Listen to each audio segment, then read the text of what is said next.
kapatid at magandang umaga po sa lahat. Dumating na po ang nagpadala sa akin ng amulet na infinito hangin at ating bubuksan ngayon at kumpleto na po ang infinito hangin, apoy, tubig at lupa na nasa akin na po ang apat na infinito na yan at tatalakayin ko po ang kung ano yung mga medalyon na ang apat na medalyon na yan pero lima ang infinito lupa yan, dalawa po yan ang nasa labas po at sa loob ng bato sa medalyon ng infinito hangin, infinito lupa at infinito tubig at ipapakita ko mamaya sa inyo.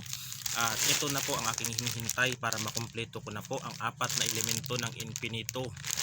Ayan, at ibubuksan natin ngayon, ito i-unbox natin mga kapatid at papakita ko sa inyo kung ano ang infinito hangin na ipinadala sa akin ng aking kaibigang Antingero. Ayan, at nandito na, papakita natin sa inyo ngayon kung ano ang infinito hangin. Bihira lang po kayo makakahanap ng mga ganitong amulet mga kapatid dahil ito po ay inililihim. Yan, at ipapakita natin. Yan ang infinito hangin na tinatawag. Yan, at iba-vlog ko rin po ang apat na medalyon na yan na infinito na ang isang infinito ay naging apat na elemento. Yan, ayan po siya. At back to back po yan. Yan, sa nagpadala sa akin ito, maraming salamat sa iyo bro. At dumating na ang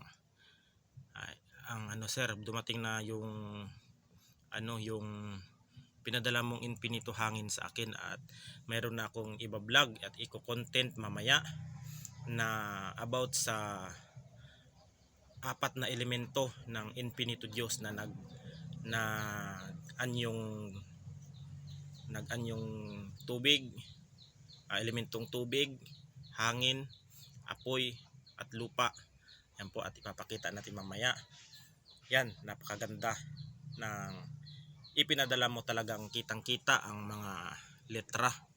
Pinili mo talaga ang magandang letra sir, at ako po ay nagpapasalamat sa iyo at nagtiwala kayo sa akin na ipinagkaloob nyo sa akin ang mga medalyon na aking pinalilimusan sa inyo. Hanggang dito na lamang po at God bless us all. Tunghayan po ninyo ang susunod kong vlog ay na ang apat na elemento na ito, sapagkat may isusunod akong vlog mamaya na request ng ating ng isang manonood at taga-subaybay sa atin kung ano-ano daw po ang mga iba't ibang uri ng mga duwende, kung ano-ano ang mga kung ano-ano po yung mga katangian ng mga yan at ating mamaya at ating iba-vlog at tatalakayin natin mamaya. Ayan, hanggang dito na lamang po at God bless us all. Susunod po natin itong vlog na ito, yung apat na elemento ng infinito. Yan, hanggang dito na lang at God bless us all.